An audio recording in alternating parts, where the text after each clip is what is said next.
A poor ranch hand is one day away from losing his family's legacy. An arrogant tycoon is strangling a dying town backed by a corrupt sheriff, and an old woman invisible to everyone sits starving in the dust. In the drought-stricken town of Salvation Creek, everyone ignored the frail beggar.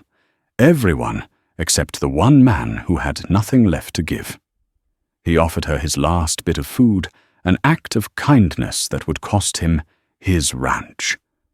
But they all made one fatal mistake.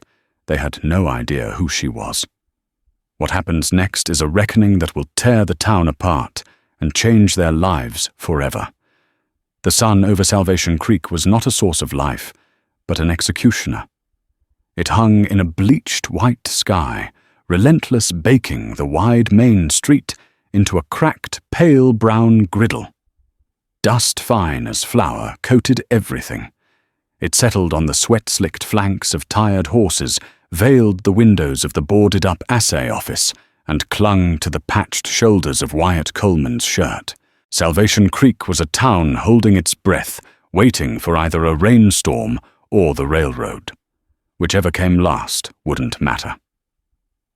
Wyatt pulled his tired mare Bess to a stop at the hitching rail in front of the only truly prosperous building in town, Higgins Mercantile. The sign painted in bold black letters was the only one kept clean of dust. It was the town's heart, and its owner Bartholomew Bart. Higgins was the fist squeezing it. Wyatt swung a leg over his saddle, his patched boots landing in the deep dust with a soft puff. He was a young man, but the lines of worry around his eyes made him look older. He had his father's broad shoulders and his mother's steady, quiet eyes. Right now, those eyes were fixed on the few coins in his palm. It was barely enough for flour beans and maybe a little salt. It wasn't nearly enough to stall the inevitable. He tied Bess to the rail, giving her a comforting pat on the neck. "Sorry, girl. Next time I'll have an apple for you. I promise." His gaze drifted to the saloon where Sheriff Brody was already leaning back in a chair on the porch, boots up, nursing a midday whiskey. Brody was a big man, gone to seed his badge, a small, glinting speck of authority on a vest stretched tight over his gut. He was Higgins's man, through and through. Everyone knew it. The law in Salvation Creek didn't serve the people. It served the mercantile. Wyatt's own trouble was pressing. The small ranch his father had bled for the double C was hanging by a thread. A bad winter had taken half his meager herd, and the drought was finishing the job. The loan his father had taken from Higgins's bank, a separate ledger book kept in the back of the mercantile, was due. Tomorrow. And the coins in his hand were all he had in the world. As he steeled himself to go inside and face Higgins, a small movement at the edge of the porch caught his eye. She was huddled against the wall of the mercantile in the sliver of shade cast by the overhang. She was to Wyatt almost invisible. An old woman ancient as the dry hills wrapped in a threadbare shawl that might have been grey or brown. The dust had claimed its original colour. Her face was a map of wrinkles, her hair a scramble of silvery white, and her hands clutched in her lap were gnarled like old roots. A tin cup sat on the boardwalk in front of her empty. People walked by. Mrs. Gable, a recent widow with 2 young children, hurried past her eyes cast down, clutching her own small purse. 2 cowhands from the Big Shaw ranch, led by the owner's arrogant son, Preston Shaw, swaggered past. Preston, seeing the old woman, scoffed. "Look at that." Preston sneered loud enough for the porch sitters to hear. "Town's collecting more flies than usual." His companions laughed. The old woman didn't look up. She just seemed to shrink her chin, sinking deeper into her chest. Wyatt watched a knot tightening in his stomach. He'd seen hardship. He was living hardship. But this was desolation. She looked as if she hadn't eaten in days, her skin stretched thin over her bones. He took a step toward the door, his own hunger a dull ache. The flour and beans, He had to get the flour and beans. He pushed open the batwing doors, the jingle of the bell announcing his arrival. The inside of the mercantile was dim and cool, smelling of cured leather-ground coffee and strongest of all money. Bart Higgins stood behind the long oak counter, a man whose prosperity was an insult to the town he served. He was meticulously dressed in a starched shirt and vest, his dark hair oiled and combed. He was polishing a glass, not a speck of dust on him. "Well, Coleman," Higgins said, not looking up. "Come to gaze at what you can't afford. Just need some flour, Mr. Higgins. And beans," Wyatt said, keeping his voice even. Higgins smiled a thin reptilian expression. "Flour and beans, the feast of a king." He turned to measure out the goods, his movements deliberately slow. "Speaking of feasts, I expect you'll be joining me tomorrow for our little transaction." I might need another day or two, Mr. Higgins." Wyatt said the words, tasting like ash. Higgins stopped scooping. He set the scoop down with a loud thud. "A day, Coleman, your father's sentimentality is what ruined him. The bank my bank doesn't trade in sentiment. It trades in collateral. And your collateral is that dusty scrap of land. Tomorrow, noon. Or the double C becomes part of the Higgins portfolio. Just give me my supplies," Wyatt said, his jaw tight. He paid his coins, the small clink on the counter sounding like a death knell. Higgins swept them into a drawer. As Wyatt picked up the small sacks, Higgins added one last twist of the knife. "You know Shaw was in here this morning. Preston, he finds your predicament amusing. Says he might offer you a job mucking his stables once I take the ranch. You should consider it. A man's gotta eat." Wyatt didn't grace him with an answer. He turned his shoulders heavy and pushed his way back out into the blinding, oppressive sunlight. He was so lost in his own despair that he almost tripped over her. The old woman. She was still there, a forgotten bundle of rags. But as he stepped around her, she looked up. Her eyes met his, and Wyatt stopped cold. They weren't dull or vacant. They were sharp, intelligent, and filled with a profound, weary sadness. She didn't speak. She just held his gaze. Wyatt looked at the small sacks in his hands. This was his food for the week. Maybe longer. He looked at the empty tin cup. He looked at Sheriff Brody, who was watching him now with lazy curiosity. He looked at Higgins, who had appeared in the doorway, a smirk on his face, waiting to see what the good-hearted Coleman would do. Wyatt knew with a sinking certainty that whatever he did next would seal his fate. The silence on the boardwalk stretched thin, brittle as old glass. Every eye was on Wyatt. Higgins watched from his doorway, arms crossed.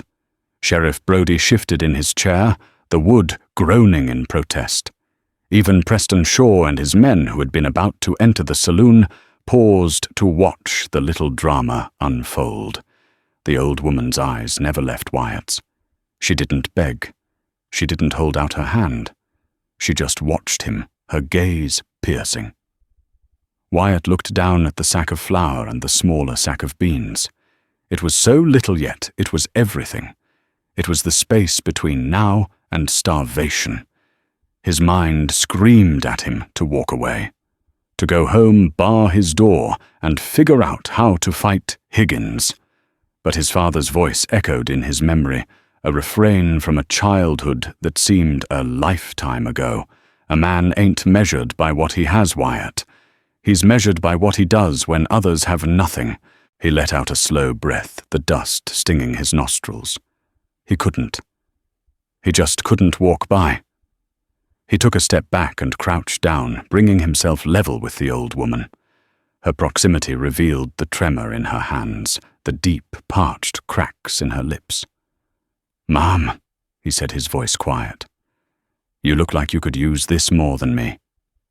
Before she could react, he placed the sack of flour and the sack of beans gently beside her tin cup. A collective gasp went up from the few townspeople watching.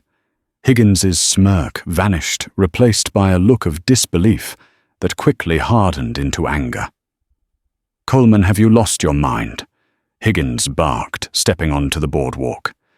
"Giving good provisions to that's wasted inventory." "She's hungry, Mr. Higgins," Wyatt said, standing up to face him. "She's a vagrant," Higgins snapped. "We don't encourage vagrancy in Salvation Creek." "Well now," Preston Shaw drawled, stepping forward. He was a young man who wore his father's wealth like armor. "Looks like poor old Wyatt has a soft spot for beggars. Maybe you're related?" Preston laughed, and with a flick of his expensive boot, kicked the old woman's tin cup. It skittered across the boardwalk and landed in the deep dust of the street with a dull clank. The woman flinched, drawing her shawl tighter. A hot white anger surged through Wyatt. It was different from the cold despair he'd felt earlier. This was fire. He took a step toward Preston, his hands balling into fists. "You pick that up?" Preston's smile widened. He was taller than Wyatt, and heavier, backed by two paid-for friends. "Or what, Coleman? You gonna cry on me? You gonna give me your shirt, too?" "I said," Wyatt repeated, his voice dangerously low. "Pick it up!" "That's enough." Sheriff Brody's voice boomed. He'd heaved himself out of his chair and stomped over his hand, resting pointedly on the butt of his revolver. "You're causing a disturbance, Coleman. And you," he said, jabbing a thick finger at the old woman. "You're done. Get out of this town. Now. We've got laws against your kind." The old woman looked up at the massive sheriff, and for the first time, a flicker of fear showed in her eyes. She tried to push herself up her limbs, trembling with weakness. "She can't even walk, Sheriff," Wyatt said, his disgust plain. "Where do you expect her to go back into the desert?" "That ain't my problem," Brody grunted. "My problem is you starting trouble you can't finish. And her," he jabbed his finger again, "being an eyesore. Now move." Brody grabbed the old woman's thin arm to haul her to her feet. "Don't!" Wyatt shouted, moving between them. He shoved Brody's hand away. It happened fast.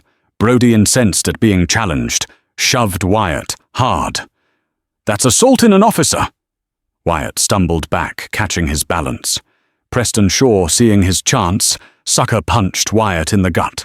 The air exploded from Wyatt's lungs, and he doubled over. "See," Preston laughed. "Nothing but air." "Stop," a voice croaked. It was the old woman. She had managed to pull herself up, one hand braced against the rough-hewn wall of the mercantile. Her voice was thin, but it cut through the noise. "Leave him be," she said, looking directly at Brody. Brody laughed, a harsh, barking sound. "You're telling me what to do, old woman. I'll throw you in the lockup for a week. See how you like that." "She needs water." Wyatt managed to gasp, clutching his stomach. "She's dying of thirst." Higgins, who had been watching the violence with overt satisfaction, suddenly had an idea. "Water. Oh, she can have water." He ducked back into his store and returned a moment later with a dirty bucket used for swabbing the porch. He sloshed it down, spilling muddy water onto the boardwalk near her feet. "There. Drink up. Plenty for everyone." The cruelty of the act hung in the air. The old woman looked at the muddy puddle, then back at Higgins. Her expression was unreadable. Wyatt finally straightened up his face, a mask of cold fury. He ignored Preston, ignored Brody. He walked past Higgins back into the store. He snatched a clean canteen from a hook and slammed it onto the counter. Then he walked to the potable water barrel, the one Higgins charged 10 cents a gallon for, and filled the canteen to the brim. "What do you think you're doing?" Higgins sputtered, following him. "That's purchased water." Wyatt strode back out. He ignored Higgins's spluttering. He walked over to the old woman, uncapped the canteen, and handed it to her. "Here, Ma'am," he said. She took it.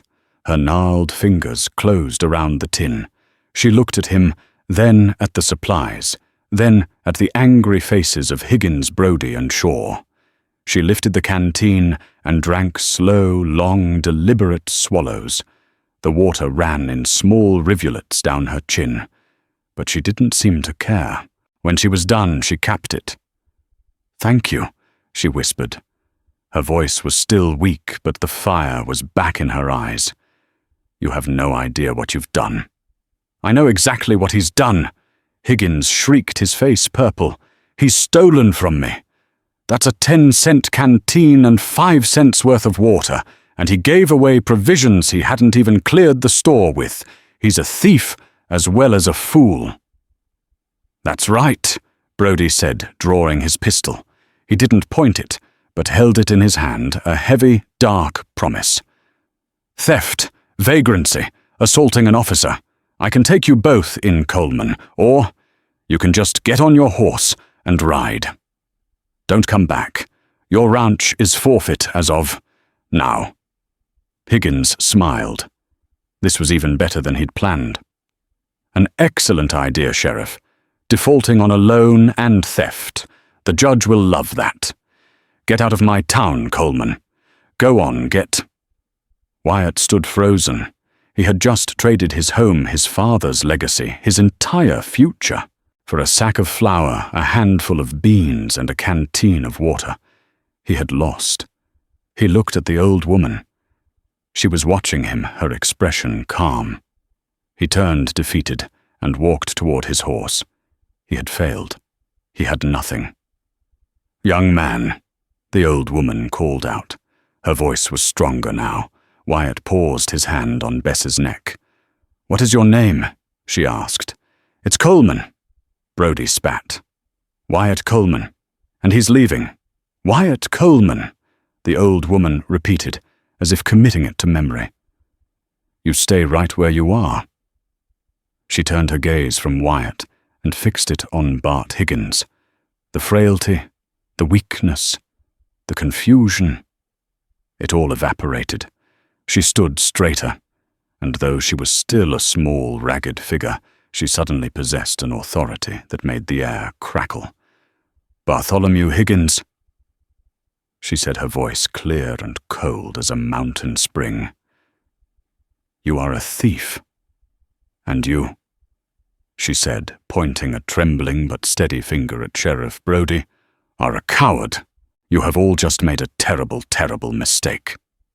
A heavy, baffled silence descended on the street. Preston Shaw let out a snort of laughter, but it died in his throat when he saw the look on the woman's face. It was not the look of a defeated beggar. It was the look of a hanging judge. "A mistake," Higgins sneered, recovering his bravado. "My only mistake was letting scum like you huddle on my property. Sheriff, I'm tired of this. Arrest her. Arrest them both." Sheriff Brodie took a half-step forward, but he hesitated. There was something in the woman's sudden transformation that gave him pause. It was the absolute certainty in her voice. "You lay a hand on me, Sheriff," the old woman said, her voice dropping to a near whisper that was somehow more menacing than a shout, "and you will spend the rest of your life in a federal prison. I promise you that." Brodie froze. Federal prison. What was this nonsense? "She's touched," Preston Shaw offered, tapping his temple. "The sun's cooked her brain." "My brain," the woman said, turning her sharp eyes on him, "is clearer than your conscience, Mr. Shaw.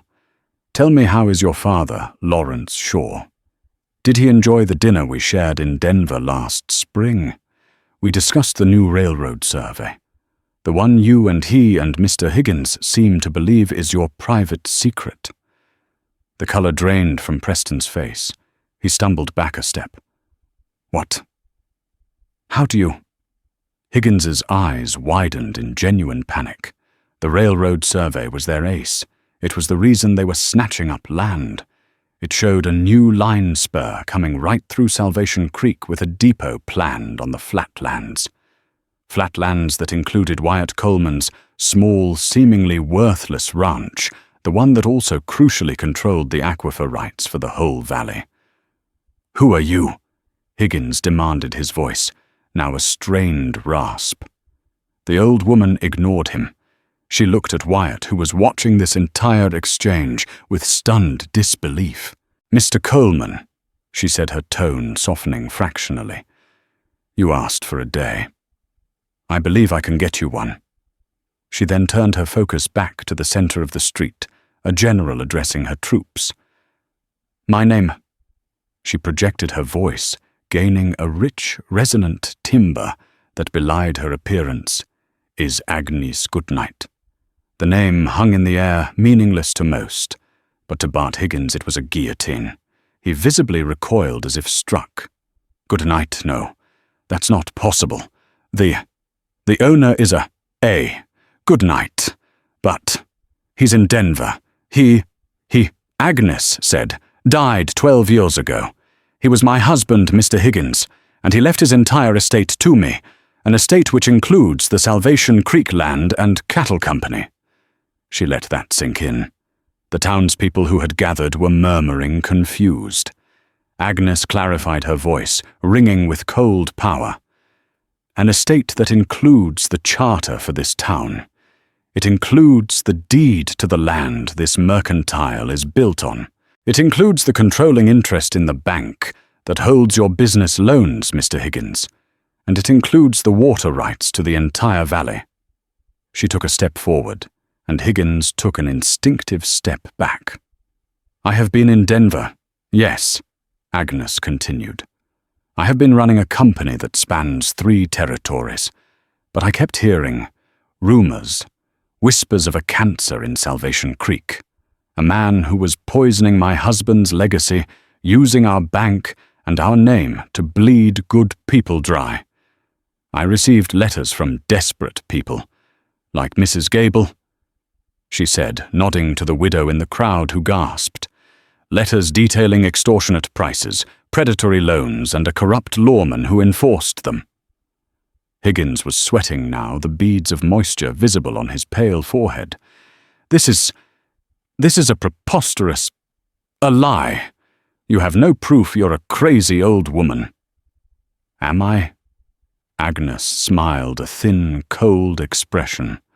"I wondered what would happen if I arrived here with nothing. No carriage, no fine clothes. I wanted to see the character of this town for myself. I wanted to see what men like you do when you think no one is watching." She gestured to the muddy puddle on the porch. "You offered me mud." She gestured to Preston Shaw. "You offered me mockery." She gestured to Sheriff Brody. "You offered me a jail cell." She paused, and her eyes found Wyatt. "And you, Mr. Coleman, you who are being actively ruined by this conspiracy. You offered me everything you had. Food you needed to survive. Water you paid for with your last coin. And your own safety. You can't prove any of this." Higgins stammered, his eyes darting to Brody, looking for support. But Brody looked ill, his hand having fallen away from his gun. "Proof." Agnes's voice was sharp. "Mr. Higgins, I don't operate on rumor." As if on cue, a new sound pierced the heavy silence. The clip-clop of fast, disciplined horses, not the lazy amble of cow ponies, but the rhythmic, powerful trot of a professional team. A large, polished black carriage, the finest anyone in Salvation Creek had ever seen, crested the low rise at the end of the street. It was pulled by 4 matching black horses, their harnesses gleaming. It rolled to a smooth stop directly in front of the mercantile, the driver, a man in a clean-cut suit, holding the reins with practiced ease. The crowd parted. A second man, also in a dark, expensive suit, stepped out of the carriage. He was younger, with a sharp face and eyes that missed nothing. He carried a heavy leather satchel. He walked directly to Agnes, ignoring everyone else, and bowed his head respectfully. "Mrs. Goodnight," he said. "Are you unharmed?" "I am fine, Mr. Peterson," Agnes said. a little thirsty, but Mr. Coleman was kind enough to assist me. "We have the ledgers you requested, ma'am," Peterson said, "the ones from the Denver office. And the copies of Mr. Higgins's local books. The U.S. Marshals in Prescott were very helpful," Peterson said with a thin smile. "They encouraged the bank clerk to provide them while Mr. Higgins was occupied this morning." Agnes nodded. "Bartholomew Higgins," she said, her voice now utterly devoid of emotion. "You stand accused of fraud, extortion, and conspiracy to defraud the Salvation Creek Land and Cattle Company. Mr. Peterson here, aside from being my legal counsel, is also a deputized federal auditor. He has in his satchel a side-by-side comparison of your ledgers. And my ledgers." She stepped onto the boardwalk, walking right up to the sputtering tycoon. "Your books," she said, "show a town barely breaking even. My books show the prices you should have been charging per my company's charter agreement. The difference, the 40% you've been skimming from every sack of flour, every box of nails, every loan payment. Where do you imagine that money went?" "Higgins." Higgins opened his mouth, but only a dry clicking sound came out. "And you, Sheriff Brody," Agnes said, turning on him. "Your salary is paid by my company to uphold the law. Instead, you've become this man's private thug. Mr. Peterson has sworn affidavits from 3 families you personally intimidated into signing over their deeds. Deeds that were immediately transferred to a holding company." She paused. "Owned by Mr. Lawrence Shaw. Preston, you look pale. Please send your father my regards. The marshals will be visiting him next." Preston Shaw didn't wait. He bolted, scrambling for his horse, and galloped out of town, leaving his 2 hired hands behind. Agnes watched him go. "Cowardice runs in the family." She turned back to Brody. "You are relieved of your duties. Mr. Peterson, please take his badge." Brody, his face the color of ash, fumbled with the pin. His hands were shaking so badly he couldn't unfasten it. Finally, he just ripped it from his vest, tearing the fabric, and threw it into the dust. This is a stitch-up," he bellowed, trying to find one last shred of authority. "You people. You can't let her. I'm your sheriff." "You're Higgins's dog," a voice cried from the crowd. It was Mrs. Gable, the widow. Tears streamed down her face, but her eyes were hard with rage. "You stood by while he took my husband's wagon for a loan that was already paid. You told me it was just the cost of business," another man shouted. "You fined me my last dollar for loitering in front of the bank when I was waiting to beg for an extension." The crowd, so silent and cowed moments before, erupted. The fear that had held Salvation Creek hostage was broken, and a wave of pure, unfiltered rage washed toward the 2 men. The roar of the crowd was a physical thing, a wave of heat and sound that slammed into Bart Higgins and former Sheriff Brody. For years, these townspeople had borne their hardships in silence, their fear of Higgins's ledger and Brody's gun greater than their desperation. Now the dam of that fear had burst. "Thief! Liar! You let my boy go without medicine. Higgins, you said my credit was no good." Higgins staggered back, his hands raised as if to ward off the words. "Now wait, listen. It's just business. A man has a right to make a profit. It's a hard land." "You didn't make a profit." "Bart!" Agnes's cold voice cut through the din. "You committed grand larceny. You built your tiny empire on the backs of starving families. You used my company, my husband's name, to do it." Brody, seeing the mob's attention turn to him, made a desperate, foolish move. His hand shaking went for the pistol still holstered on his hip. He may not have had a badge, but he still had a gun. He never had a chance to draw it. Wyatt, who had been watching in stunned silence, moved like a cat, He'd spent his life working with half-wild cattle and unpredictable horses. His reflexes were sharp. He lunged forward, not at Brody, but at the gun hand. He clamped his own calloused grip around Brody's wrist, slamming it against the man's side. "Don't be that stupid, Brody!" Wyatt gritted out his face inches from the larger man's. Brody struggled, his face purple with rage and effort, but Wyatt's grip was unbreakable. The rancher's strength, forged from years of roping and hauling, was focused in that one hand. With a sharp twist, Wyatt broke the man's hold on the pistol, wrenched it free, and tossed it into the dust several feet away. Brody stared at his empty hand, then at Wyatt, his bluster completely gone, replaced by the slack-jawed terror of a bully who had just lost his only weapon. He whimpered. "Mr. Peterson," Agnes called out calmly, as if she were ordering tea. "Please have your driver secure Mr. Brody. I believe the storeroom in the Mercantile, the one with the new iron bar, will make a fine temporary holding cell until the marshals arrive." Peterson nodded.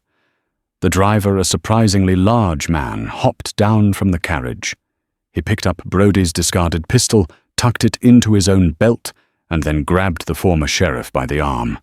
Brody, all his fight gone, stumbled along, led away like a recalcitrant child. The crowd's anger now focused entirely on the remaining villain, Bart Higgins. He was trapped. His escape route was blocked by an angry mob. His protector was being locked in his own storeroom. His power, which had seemed as vast and unassailable as the desert itself, had evaporated in less than 5 minutes. "Please," he whimpered, turning to Agnes. His meticulous suit was now rumpled, his face slick with sweat. "Mrs. Goodnight, Agnes, please. It was a misunderstanding. The ledgers. My clerk must have made a mistake. A series of terrible mistakes. I can pay it back. I can fix this." "Fix it?" Agnes's voice was deadly quiet. "Can you fix the Gable family's winter when they had no wagon to haul firewood? Can you fix the fact that Mr. Coleman was about to lose his father's legacy over a debt you manufactured?" "Coleman." Higgins spun his eyes, landing on Wyatt. It was a desperate, grasping plea. You tell her I was testing you. Yes, a test. To see if you were responsible." Wyatt just stared at him, his expression a mixture of pity and disgust. "You're done, Higgins." "No," Higgins shrieked. "I'm not. This is my town. I built this. You built nothing," Agnes corrected him. "You were a tenant, a manager, and you have been fired." She turned to Mr. Peterson, who had returned from securing Brody. "Mr. Peterson, the papers." Peterson opened his heavy leather satchel. He produced a sheaf of documents bound in ribbon. "Bartholomew Higgins." Peterson read his voice, the dry, emotionless rustle of legal papers. "By the authority of the Salvation Creek Land and Cattle Company, you are hereby served with a notice of eviction. You are to vacate the premises of the Mercantile, which you have inhabited illegally." Eviction. Higgins laughed, a high-pitched, hysterical sound. "Evict me, I live here. The apartment upstairs. My things. Your personal effects," Peterson continued, "will be packed and held until your legal situation is resolved. However, the business, the inventory, the ledgers, and all currency on premises are seized effective immediately as partial recompense for your long-term embezzlement." "No. No." Higgins lunged, not at Agnes, but at the door of his store. He tried to bar his way to get back inside, to his safe, to his ledgers, to the source of his power. The driver was there first. He put one large hand on Higgins's chest and shoved. It was not a violent push, but it was firm, and Higgins, off balance, tumbled backward off the boardwalk and landed sitting in the deep dust. Right next to the tin cup Preston Shaw had kicked there. The symbolism was lost on no one. The crowd went silent, watching the man who had been their king moments before, now covered in the same dust as the beggar he had scorned. Higgins looked at the cup. He looked at his dust-covered suit. He looked at Agnes, Goodnight, who stood on the porch above him, a small, ragged woman who now looked like a queen. A profound, shattering sob broke from him. It wasn't a plea for mercy. It was the sound of a man's entire world collapsing, his arrogance and greed turning to ash in his mouth. He had been so sure of his power, so wrapped in his own cleverness, that he never once thought to look up. He never once considered that the ant he was about to crush might in fact be the boot. "Mr. Peterson," Agnes said, turning away from the pathetic sight. "Please lock the doors. The Higgins Mercantile is officially closed." "What about us?" Mrs. Gable asked, her voice trembling. "Mr. Higgins, he has all the food. The town. We'll starve. He was a monster, but he was all we had." The crowd murmured in agreement. Their anger at Higgins was quickly being replaced by a more immediate fear survival. Agnes looked out at the faces. They were tired, hungry, and beaten down. "He was not all you had," Agnes said, her voice ringing with a new warmth. "You had each other. You just forgot. As for the store, it will not remain closed for long. But when it reopens, it will not be a place of extortion. It will be a place of community. It will be run by someone who understands the value of a sack of flour." She turned and looked directly at Wyatt Coleman. He was still standing by his horse, his hand on Bess's neck, his mind struggling to process the hurricane that had just torn through his life. He had started the day a ruined man. Now, he didn't know what he was. "Mr. Coleman," Agnes said, a small, genuine smile touching her lips for the first time. "I believe you and I have a great deal to discuss." The sun began its descent, the day's oppressive heat finally breaking, but the tension in Salvation Creek remained. The crowd hadn't dispersed. They stood in quiet clusters watching the Mercantile. Higgins was gone, escorted to the hotel, and Brody was locked in the storeroom. Mrs. Gable had approached Wyatt, grasping his arm. "Mr. Coleman, what you did, God bless you." Wyatt, feeling like he was in a dream, had just nodded, unsure what to say. He'd walked Bess to the trough and simply waited. The carriage door opened. Mr. Peterson stepped out, followed by Agnes. It was not the same woman who had huddled against the wall. The transformation was astonishing. The dusty, ragged shawl was gone, replaced by a simple, but clearly expensive traveling dress of dark wool. Her wild, silvery hair had been combed and pinned up in a severe but dignified bun. She had washed her face and hands. The change was more than clothes. Her posture was erect, her steps firm. The frail old woman was gone. In her place stood Mrs. Agnes Goodnight, proprietor landowner, and the undeniable center of power in Salvation Creek. She walked directly to Wyatt.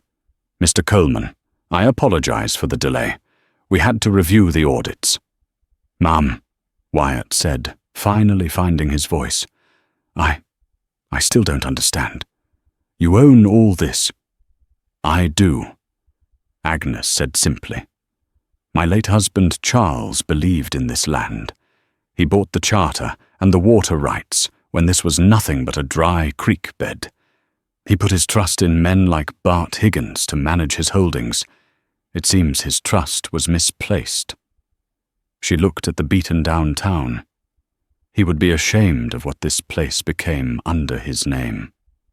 "I am correcting a problem, Mr. Coleman. I'm pulling a weed. But pulling a weed leaves a hole.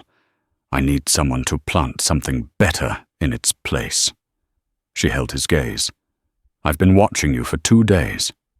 Wyatt blinked. 2 days, but you only arrived this morning. I saw you." Agnes shook her head. "You saw me this morning, Mr. Coleman. I arrived 2 days ago on the afternoon stage. Mr. Peterson arrived yesterday. We have been staying in the hotel dressed as simple prospectors. We've been listening. In the saloon in the general store, we heard Higgins threaten you. We knew your loan was due today. We knew you were being squeezed. You let it happen? Wyatt asked, a note of confusion in his voice. I let him show me exactly who he was, Agnes said. I also wanted to see who you were. I've found that a person's true character is revealed not when they have everything, but when they have nothing. She gestured to the sacks of flour and beans which Wyatt had retrieved. Today you had nothing. You were facing ruin, and you used what you thought was your last dollar to feed a stranger. You used your last bit of strength to defend her. You sacrificed your father's ranch for a canteen of water. Wyatt looked down, embarrassed. Anyone would have. No, Mr. Coleman. Agnes interrupted, her voice sharp. You are wrong. No one else did. They looked away. They were afraid. They were cowed. You were just. That is a much, much rarer quality. She paused. I need a new manager for the mercantile. I need a new agent for the bank. I need someone to oversee the Goodnight Company's interests in this valley. Someone who understands the value of a sack of flour. Ma'am, I'm a rancher, not a shopkeeper, Wyatt protested. I can barely read a ledger. You can learn to read a ledger, Agnes said dismissively. I can't teach a man to have a spine. I can't teach a man to have a heart. You already have those. I need your character, Mr. Coleman, not your education. She turned to Mr. Peterson. The first file. Peterson stepped forward and handed Wyatt a crisp folded document. This, Mr. Coleman, is the deed to your ranch, the Double C. The loan held by the Salvation Creek Bank has been marked, paid in full. The lien is dissolved. The property is yours free and clear. Wyatt unfolded the paper. He stared at the stamp. Paid. His hands were shaking. He looked up at Agnes, speechless. That, Agnes said, is a bonus, for services rendered in the removal of a corrupt public official. She wasn't smiling. The second item, she continued, is a proposal. Peterson produced another thicker packet. I am not a fan of absentee ownership, Agnes said. It's what caused this mess. I am proposing you, Wyatt Coleman, take over the management and operation of the Salvation Creek Mercantile, effective immediately. I will retain 49% ownership of the Mercantile's charter. You, Mr. Coleman, will be granted 51%. Wyatt was completely, utterly overwhelmed. He looked from the papers to Agnes's stern face. 51%, he whispered. Ma'am, I have my ranch. I can't accept that. It's too much. It is not a gift, Mr. Coleman. It is a responsibility, Agnes said. My company holds the charter for this town. That charter expires in 6 months. If this town is to survive and petition the territorial government for a new independent charter, it needs to be solvent. It needs to be stable. It needs a leader. She pointed a finger at his chest. You are not the leader they want, perhaps. You are not rich. You are not powerful. But you are the leader they need. You are an honest man. I am betting the future of my husband's legacy on that. I am betting that you will not become the man you despise. Wyatt looked down at the foreclosure notice in his pocket, now worthless. He looked at the deed in his hand, marked, paid.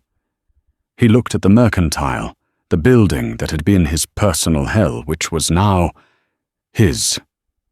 I don't know what to say, he said, his voice thick with emotion. Say yes, son, a voice from the crowd called out. It was an old-timer, a prospector named Pete. Say yes, so we can finally get a fair price on bacon. A small ripple of laughter, The first truly light-hearted sound in weeks went through the crowd. Wyatt looked at Agnes. He saw the iron will in her, but he also saw the deep sadness, the burden of her wealth, and the genuine desire to see her husband's dream fulfilled. He stood up straight, his shoulders squaring. He felt the weight of the town settle on them, but it was not the crushing weight of debt. It was the heavy, solid weight of purpose. "I accept," Wyatt said, his voice clear and strong. "I will not let you down, Mrs. Goodnight. I will not let them down." Agnes Goodnight held his gaze for a long moment, searching his face. Finally, she nodded a single sharp gesture of approval. "Good," she said. "Then let's get to work. Mr. Peterson, fetch the keys from Mr. Brodie. Mr. Coleman and I need to take inventory." She then raised her voice for the crowd. "And the store reopens in 1 hour. All accounts held by Mr. Higgins are under audit. But for tonight, all food and necessities will be sold at cost. It's time Salvation Creek had a square meal." A ragged, disbelieving, and then thunderous cheer erupted from the crowd. It was a sound of pure, unadulterated hope. The hour that followed was a blur of focused activity. Agnes Goodnight was a general taking a new fortress. The first order of business was to formally remove Brodie. When Mr. Peterson unlocked the storeroom, Brodie scrambled out, his eyes wild. "You can't do this, I have rights. You have the right to remain silent until the marshals get here," Peterson said flatly. "They are very interested in your discussions of Federal Railroad property." That last word, federal, seemed to be the final blow. Brodie's fight vanished. He knew the difference between a town problem and a federal one. He allowed the carriage driver to bind his hands without another word, and was marched to the hotel to be quartered under guard. With the villains secured, Agnes turned her attention to the business. "Wyatt," she said, her tone all business. "Where did he keep the bad books?" Wyatt pointed to a roll-top desk in the corner office. Peterson, with a few practiced movements, picked the lock. Inside, it was a Pandora's box of corruption. There was a private ledger detailing every predatory loan, and tucked in the back was the stolen railroad survey map, showing the proposed depot line cutting right through the Coleman ranch. Wyatt stared at it. He wasn't just trying to take my land. He was trying to steal a fortune. "Water rights, Mr. Coleman," Agnes said, tapping the map. "The depot needs water. Your aquifer is the only reliable one in this valley. Your ranch wasn't just in the way, it was the prize. Higgins and Shaw were going to bleed this town dry, buy up all the land, and then sell the water to the railroad for a king's ransom." The audacity of the scheme was staggering. "They won't get away with it," Agnes said, her voice a flat, hard promise. She handed the ledger and the map to Mr. Peterson. "This is for the marshals." With the evidence secured, they moved to the storefront. "Now," Agnes said, "we correct the prices." She stalked the aisles, Wyatt carrying a piece of chalk. "Flour," she snapped. He was charging $5 a sack. "Cost from my warehouse is $1. We will charge $1.25. A 25% margin is business. A 500% margin is theft." Wyatt scratched out Higgins's exorbitant number. The crowd outside the windows watched their faces pressed to the glass. They went through the entire store. Beans, bacon, coffee, lantern oil. With every scratch of Wyatt's chalk, the crowd grew quieter, their expressions turning from hope to stunned joy. Finally, Agnes turned to Higgins's massive, ornate brass cash register. Mr. Peterson produced a key, and the drawer slid open with a cheerful cha-ching. It was stuffed with cash. "This," Agnes said, "is not ours. This is stolen money." She had Peterson count it out. Then she walked to the front door and opened it. The crowd fell silent. "The Salvation Creek Mercantile is now open," she announced. It is under the new management of Mr. Wyatt Coleman." A cheer went up. "But first," she said, holding up a hand for silence, "we have some accounts to settle." She looked into the crowd, and her eyes found Mrs. Gable. "Mrs. Gable, come here, please." The widow approached, trembling. "Mr. Higgins," Agnes said, consulting the black ledger, "foreclosed on your husband's wagon for a $20 debt which your husband had already paid." "Yes, ma'am," Mrs. Gable whispered. "He lost the paperwork after Robert died and took the wagon." "I see," Agnes said. "Mr. Peterson, please give Mrs. Gable $20 from the register as a refund and another $20 for her trouble. And her wagon, which is now my seized asset, is to be returned to her immediately." Mrs. Gable burst into tears, a ragged, joyful sob.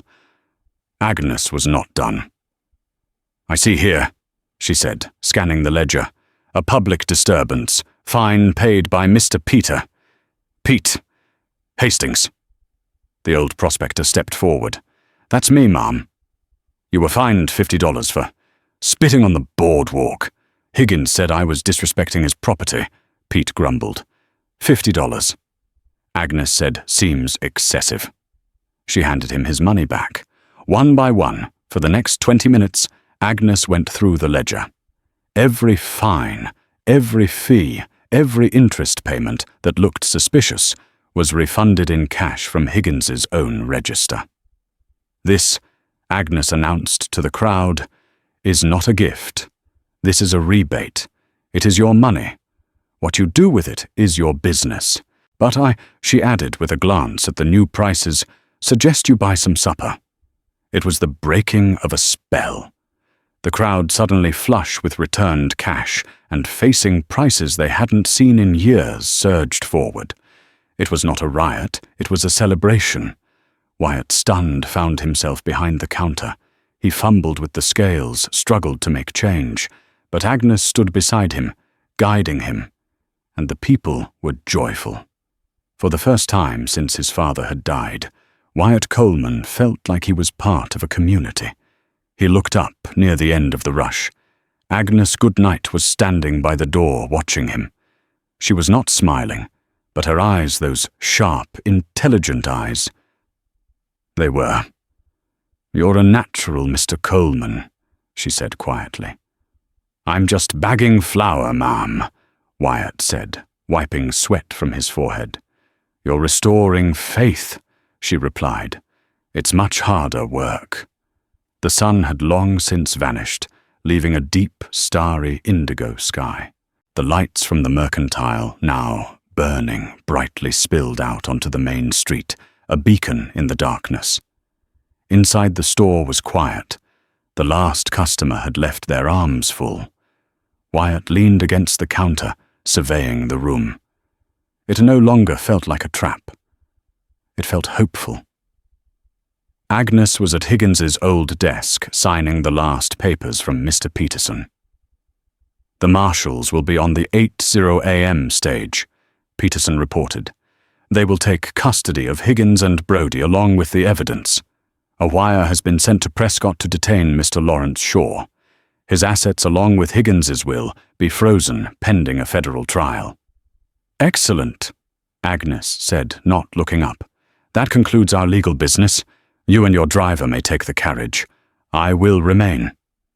Peterson looked surprised. "Ma'am, you are not returning to Denver." "Not yet," Agnes said. "I've pulled the weed, but I want to see the new crop take root. This town needs to elect an honest sheriff, and I intend to teach Mr. Coleman how to balance a ledger." Peterson nodded, bowed, and left the store. A comfortable silence settled between Wyatt and Agnes. "You're tired," she said. "It wasn't a question." "I am," Wyatt admitted. "I feel like I've lived a year today." "You've been reborn today, Mr. Coleman, as has this town," Agnes said. She walked to the counter, her hands running along the oak. "My late husband, Charles, was a lot like you. He believed if you gave people a fair chance, they'd build paradise. I'm more of a cynic. I believe you have to clear out the snakes first. But he was right about the foundation. It has to be built on good character. She looked at Wyatt. This town is in your hands now. That 51% isn't a reward. It's a chain. It binds you to these people. Do you understand that? I do, Wyatt said. But Higgins and Brody were so powerful. What's to stop someone like that from coming back? What's to stop me from becoming him? Agnes turned and looked out the front window. You have something Higgins never had, she said. A memory. You know what it feels like to be on the other side of this counter. You know what it feels like to be hungry and desperate. He saw people as numbers in a ledger. You see them as neighbors? She turned back to him. That is your strength. But they will come to you for credit with sad stories. You are the bank now. You cannot save everyone. Do not be a sentimental fool. Be a just man.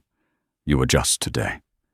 You helped me because I was poor, not because you thought I was rich. She picked up the empty tin cup which Wyatt had brought in from the street.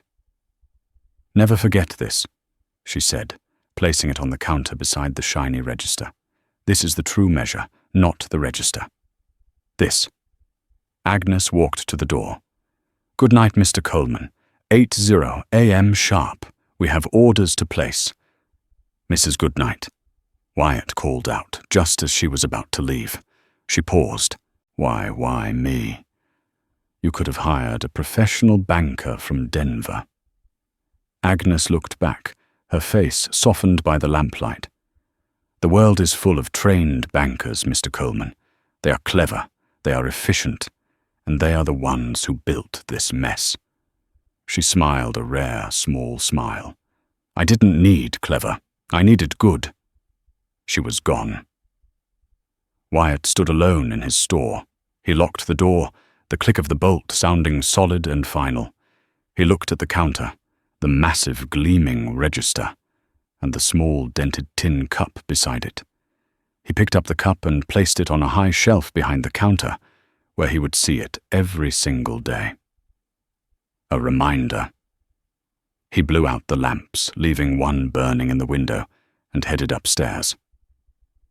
For the first time in a very long time, Wyatt Coleman knew he was exactly where he was supposed to be.